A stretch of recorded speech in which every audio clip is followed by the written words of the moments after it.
Class अर्थ lesson 16 देश के प्रति हमारा कर्तव्य। आज हम आपको एक ऐसे संत की कहानी सुनाने जा रहे हैं जो सिर्फ भोजन के रूप में फल खाते थे। तो शुरुआत करते हैं। मैं जानता हूं कि इतिहास की गहराइयों में उतरने का ये समय नहीं है। इतिहास बहुत लंबा है, पर कहानियां तो सुन ही सकते हैं। और कहानियां भी ना तो प्रेमचंद की हैं ना एंतोन चेखोव की। दो युवकों के जीवन की दो ऐसी घटनाएं हैं, पर उन दो घटनाओं में वह गांठ इतनी साफ है जो नागरिक और देश को एक साथ बांधती है। आप बड़ी बड़ी पुस्तकें पढ़कर भी उस गांठ को इतने स्पष्ट ढंग से नहीं देख सकते जो हम आपको बताने जा रहे हैं। हमारे देश के एक महान संत स्वामी राम तीर्थ एक बार जापान गए।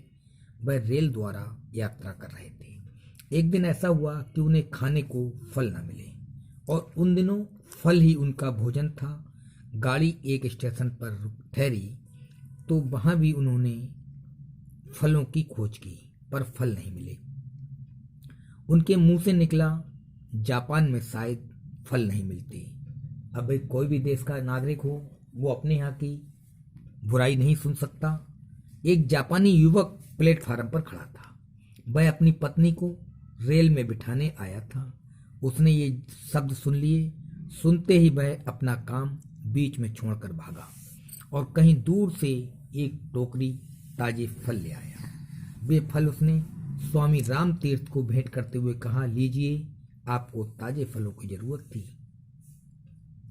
स्वामी जी ने समझा ये कोई फल बेचने वाला है और उनके दाम पूछे, पर उसने दाम लेने से इनकार कर दिया। बहुत आग्रह करने पर उसने कहा, आप इनका मूल्य देना ही चाहते हैं तो वह ये है कि आप अपने देश में जाकर किसी से यह ना कहिएगा कि जापान में फल नहीं मिलते।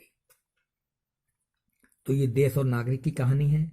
स्वामी जी युवक का उत्तर सुनकर मुग्ध हो गए, प्रसन्न हो गए। वह क्या मुग्ध हो गए। उस युवक ने अपने इस कार्य से अपने देश का गौरव जाने कितना बढ़ा दिया, क्योंकि अपने देश की बुराई सुन नहीं पाया, इसलिए वो खुद दौड़ करके फल लेके आया। इस गौरव की ऊंचाई का अनुमान आप दूसरी घटना सुनकर ही पूरी तरह लगा सकेंगे। एक दूसरे देश का निवासी एक युवक जापान में शिक्षा लेने आया। एक दिन वह सरकारी पुस्तकालय से कोई पुस्तक पढ़ने को लाया। इस पुस्तक में कुछ दुर्लभ चित्र थे। दुर्लभ मीन बहुत अच्छे चित्र लगे होंगे उसको, या उसने वो चित्र कभी देखे नहीं होंगे। ये चित्र इस युवक ने पुस्तक में से निकाल लिए और पुस्तक वापस कराया।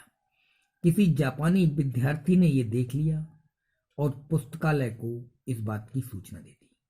पुलिस ने तलाशी लेकर वे चित्र उस विद्यार्थी के कमरे से बरामद कर लिए और उस विद्यार्थी को जापान से निकाल दिया।